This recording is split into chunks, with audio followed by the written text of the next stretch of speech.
Good afternoon, everybody. Uneducated Economist here. So I had some people ask me to talk about stagflation and what stagflation is. Now, if you were to ask me what stagflation is, it's when you have higher prices and low economic activity.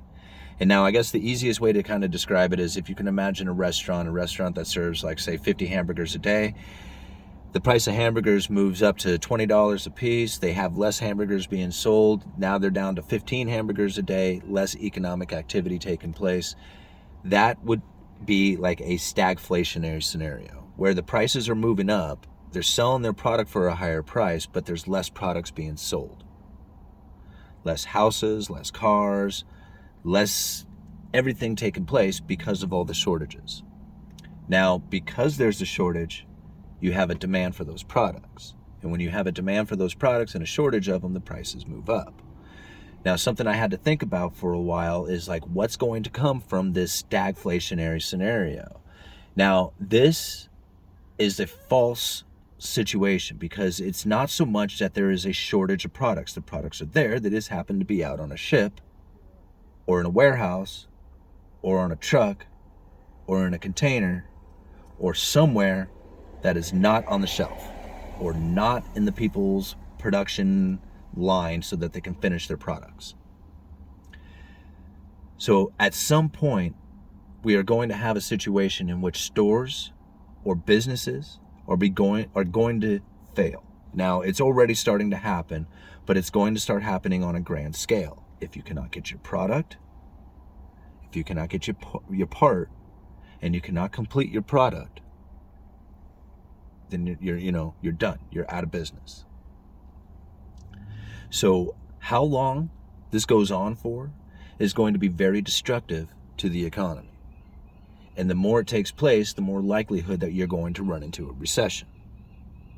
And now I have a feeling that we are already in the recession. And we have been in recession, but it was completely masked over with all the papering that has taken place over the last year. Between the payroll protection programs and the special purpose vehicles set up by the Federal Reserve in order to lend out into every corner of the economy, all the stimulus checks, everything that has taken place has been an attempt to mask over what the problem has really been. And that is that we are sinking fast. Now, if you go and you read, especially if you read from like 2018, the Federal Reserve is panicked about deflation. They were worried about not being able to achieve a sustained inflation rate. They knew that they were going to be running into the lower bound of zero, which is zero low interest rates. And that dropping of interest rates was no longer going to be an effective tool for them. They knew this scenario was going to come. So I know that at some point things will free up. They have to.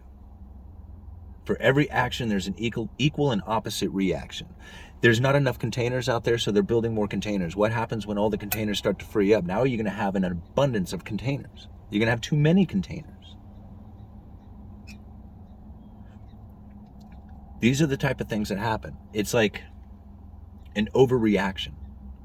Just like the lumber prices. Somebody was asking me about lumber prices too. I'm sorry, you guys know me about lunchtime. I just jump all over the place. But somebody was asking me about lumber prices, and they're like, oh, look at there. Look at the lumber prices are shooting back up. You know, you were wrong about the inflation thing. And I was like, how can I possibly be wrong? I said this was going to take place. I said you're probably going to see it go up to 750, 800, maybe even 1,000 again. I doubt it. But 800 was not a number that I was like surprised by. I mean, we're at 750 right now on the lumber futures prices. I would not be surprised to see 800, especially for the November contract. Now, if you're not aware, in November, the tariffs on softwood Canadian imports coming into the United States are going to increase again. So that would make sense that the November contracts would be selling for a premium right now, would be selling for a much higher price. But again, that's not until November. So we still have a ways to get there, and we don't know what's going to take place. We don't know what the inventory levels are going to be like. We don't know what the mill curtailments are going to be like, if they are going to continue or if they're going to take advantage of the 750 per thousand mark right now on the futures. Now, I know that if I was a mill in curtailment, because the prices were too low. Now's the time that you fire back up again. What happens when the inventory begins to rise? The availability comes back. Prices come back down. So for every action, you got an equal and opposite reaction, and markets are very similar to that type of scenario, where you have a jump to 1,700 per thousand and then a drop down to what, 350, 400 per thousand? I don't even know how low lumber got. And now we're up at 800. I wouldn't be surprised to see it go up a little bit more and then drop down again, come sometime into the new year. Who knows what's going to happen? If the Federal Reserve does their tapering, that could really do a number to the mortgage-backed security markets, causing the interest rates on home loans to go up. That could put a damper on home sales.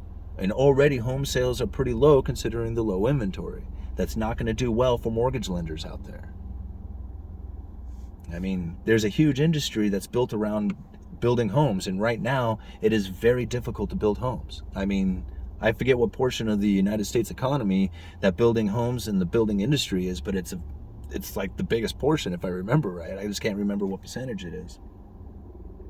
And so if there's a slowdown taking place because of the lack of availability and the logistical nightmare of completing a house, and this is happening throughout the rest of the economy, that is a serious slowdown in economic activity. Less boards being sold, and right now they're being sold for a lesser price. That doesn't do well for projections. When people say, man, I'm going to, have all this idea on how much lumber we're going to sell into the future, and right now they're selling at this price, but then when the future comes, you realize, man, there's not nearly as many people buying as they thought there was going to be. This low inventory of homes has not caused a huge increase in the amount of homes being built. Lack of labor and issue with just supplying the availability of materials doesn't have that increase in homes, home construction. So that can only lead to one thing, and that's higher prices in homes, as people need a place to live and there's less of them to be bought. Anyway, let's leave it at that.